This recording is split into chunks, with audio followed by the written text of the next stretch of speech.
Hi, I'm Gareth Green, and in this video we're going to be thinking about this topic, writing counterpoint from a given chord scheme. Now, why might you want to do that? Well, there are lots of people who are very happy about writing chords, and they can kind of write homophonic textures, in other words, textures that are kind of vertical in construction. We're going from one chord to the next. We've maybe got a melody, we've got chords that fit with that melody. But what happens if you want to have something that's a bit more linear? So you've got a chord scheme, but you want to write a kind of melodic line that then maybe is a bit conversational between two parts. Could be more than two parts, though of course counterpoint becomes increasingly more complicated the more parts you add to it. So in this video we're going to concentrate on thinking about how to do this in two parts. So I've given us a chord scheme to work with, and I've purposely thrown in one or two interesting features, hopefully. And I'm going to work in the key of G major. Doesn't really matter, but we'll settle for G major. We're going to start with a fairly straightforward bar that starts with a tonic chord of G major, in this case, going to chord 5. And then in the second bar, we'll have a slightly faster harmonic rhythm. So the chord changes, we've got 3 instead of 2, and we're going to go 1 to 5 to 6. And then in the next bar, we're going to be quite busy with our chord changes. So 2B, or 2 in first inversion, 5, 1, 6, 1B, or 1 in first inversion. And then as we go into the last bar, we're heading for a cadence, 5-1. So I'm going to go 2B, 2 in first inversion that is, and then 5-1. So there's a chord scheme. Now, there'd be many people who would say, yeah, okay, I understand those chords, and I'd be very happy to kind of put those chords together and to come up with a piece of music that follows that scheme.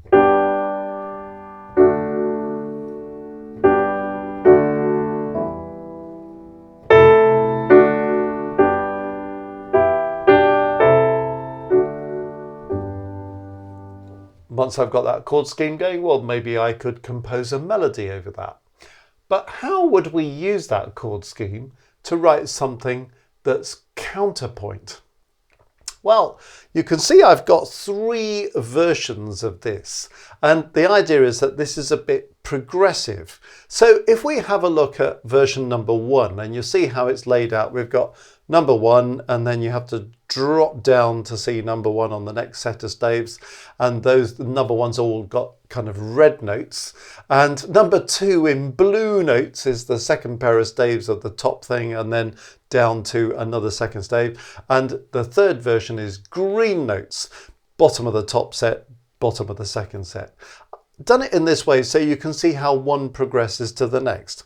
So there are kind of 3 stages, if you like, that I'm proposing here. And here is stage 1. It's version number 1 in the red notes. And what we're trying to do initially is to say, okay, how can we have a point, as it's called? So counterpoint.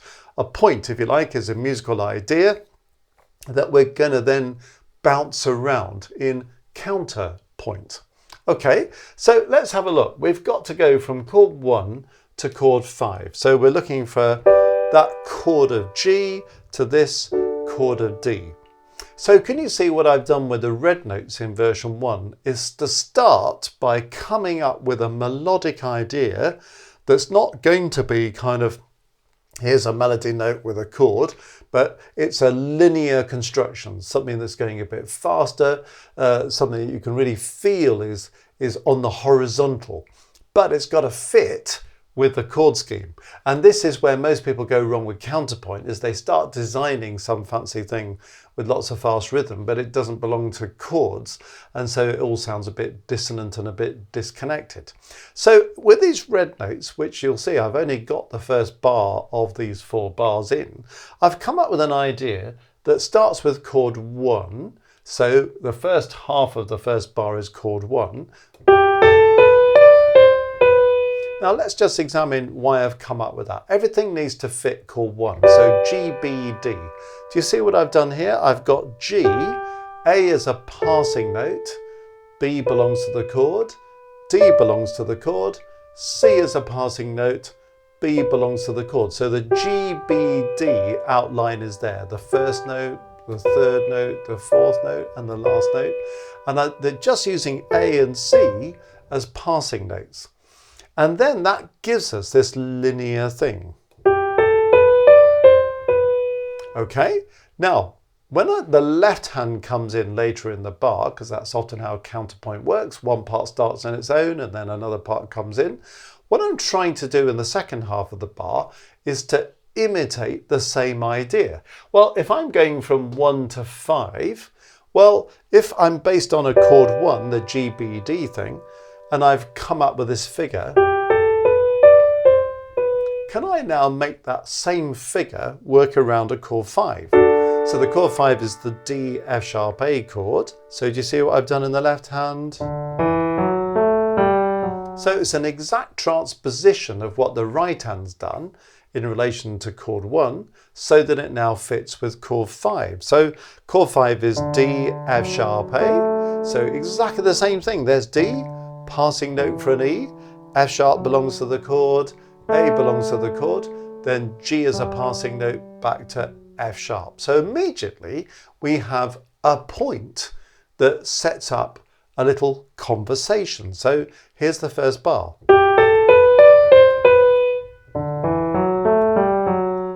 Now it doesn't sound complete yet, does it? But we've got the idea that we've got to have some kind of design of a point, and that point can be imitated. It doesn't have to be imitated precisely as I have done here. You might want to modify some of the pictures to make it fit the chord.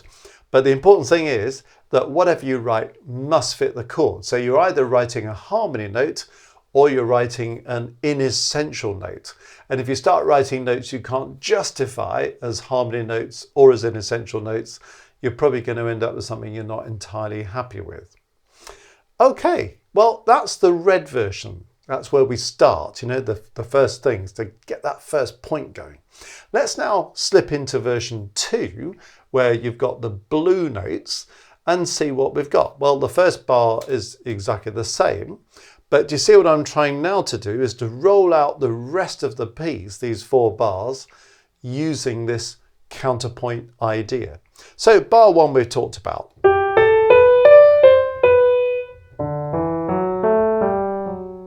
Okay, now let's go into bar 2. Now, you see what we're doing in bar 2. We said we're going to have a bit more movement. So we're going to go from 1 to 5 to 6. I've purposely done this. You don't have to have a harmonic rhythm that goes faster in some bars and slower in other bars. You could have a very consistent harmonic rhythm, 2 chords in every bar. The trouble with that is it gets a bit predictable. But to get going in counterpoint, if you're finding this a tricky one, well, just have 1 chord or 2 chords in each bar. But this is just to show you how you can deal with a harmonic rhythm, the rate of chord change, increasing or decreasing during the piece. So when I come to the second bar of the blue notes, I'm trying to base it on what we wrote in the first bar, but I'm having to adjust it because this chord 1 is moving to a chord 5 while these first 6 notes are playing out. So do you see what I've done in bar 2 on the blue notes? The B, C, well, all that belongs to the chord 1, and then the D, E, F sharp, D all belongs to the chord 5. Is it exactly the same as what we had in the first bar? No, it isn't. Is it recognizably connected? Yes, it is, because the first 3 notes, 3 rising notes by step, I've got it again in the second bar.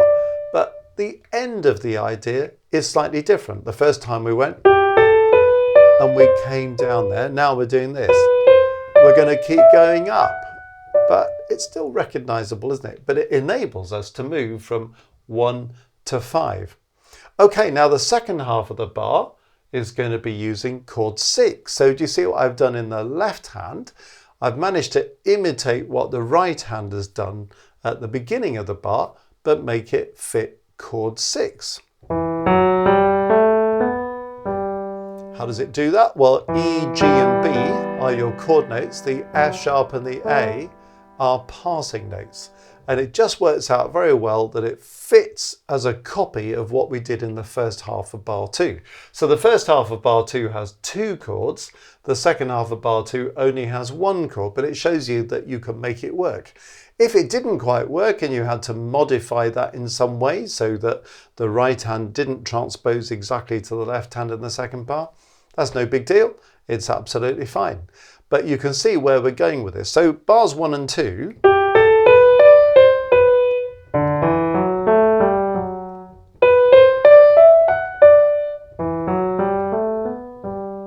Okay, now let's move on to bar 3. I've purposely made this very busy with the chord changes because you might look at this and think, how do I make all this fit? Well, I've had to modify what we've done so far, but nevertheless, I'll make it fit. So when you look at what I've done in the third bar, I've got this in the right hand. How does that fit? Well, A fits with the 2B. Then the G is a passing note, F sharp fits with 5, and then I've got a passing note. This D belongs to the chord 5, then a passing note. Then we're going on to 1, so the left hand is imitating what I've just done, straight down the scale. The left hand is now going to start on G, so it fits chord 1, passing note. The E then belongs to 6, and then I've got passing notes going on to the 1B. Now, how does that work when I'm doing this? E belongs to 6, D is an unaccented passing note, C is an accented passing note going on to B that belongs to that 1B chord. So you can have an unaccented passing note followed by an accented passing note. That's absolutely fine. But it means that in bar 3, which is the most complicated to deal with because of the rapid chord change, I've now turned the original figure into a descending scale-like figure. And the left hand. Okay, we're almost home. In the last bar, we're going to go 2B, 5, 1, and then we need to bring the whole thing to a close. So in the right hand, I've gone for A, which belongs to 2. The G is a passing note, quite a good passing note as well, because it happens to turn the 2 into 2, 7. And then these notes belong to 5, F sharp, G, A, F sharp. So that's harmony, passing, harmony, harmony. And then I'm going to the tonic to take us back to chord 1 at the end. So hopefully the point I'm making is that you can work with a figure, but you can do it quite flexibly. In this case, I've managed to make it work strictly between the hands by transposing things to fit with the chords. Doesn't have to be as strict as that. But you see what I've got is an evolution of the original figure. So what we have in bar 1 is slightly altered in bar 2. It's slightly more distinctively altered in bar 3. And then we've got a bit of a mixture of things in bar 4. But it's using the same material.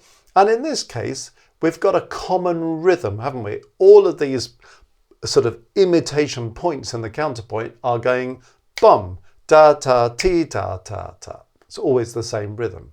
So let's put the blue version together. This is version 2. We can now see how it fits the chord scheme. This is how it sounds so far. Still incomplete, but you'll see how this counterpoint construction works. And I'm just trying to show you a method of doing it, working from the chords. So we started with the red thing, which is the initial thing that we're going to use as the basis of our counterpoint. The blue version is, okay, how do we roll that out? So this is what we've got so far.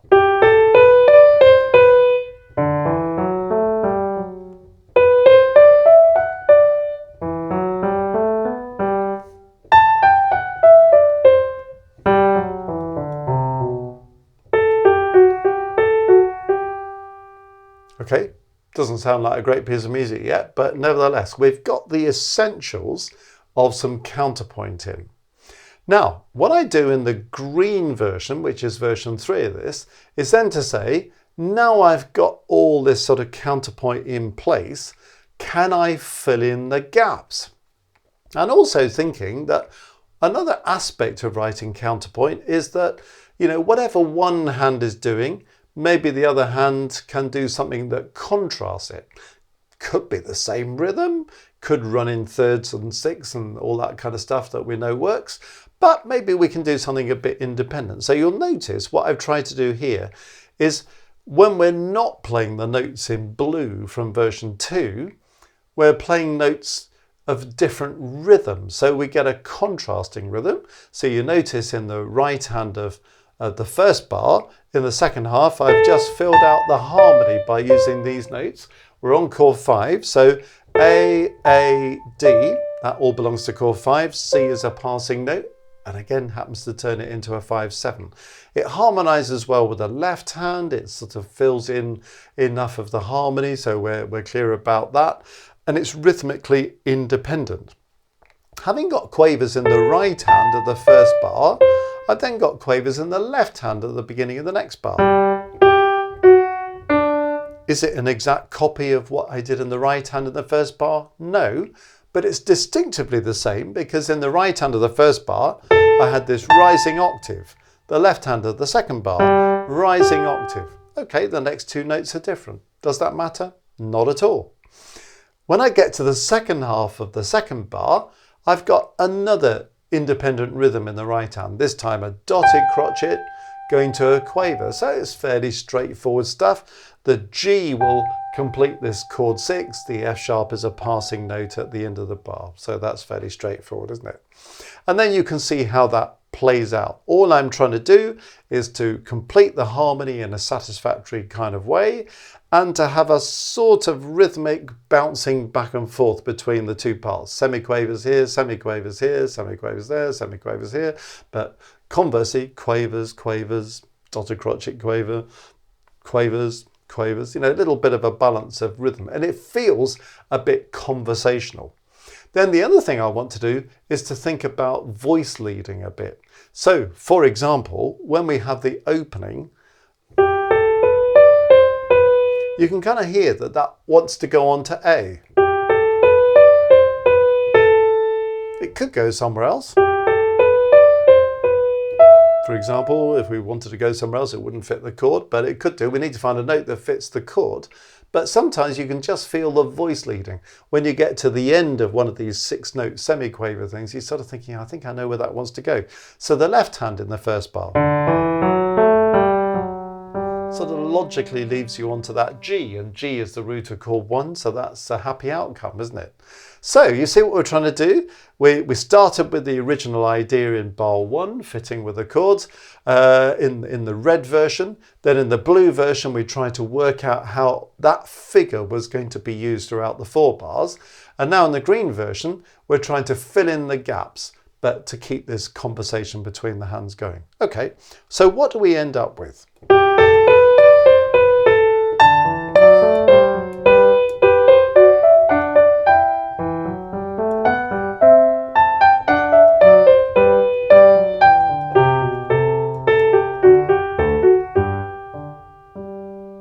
Okay, well, you can decide on other things like the speed and the articulation and all the rest of it. You can put some ornamentation in, but can you hear we've now got some 2-part counterpoint going? All right, so just to play that again so you see how it all fits together.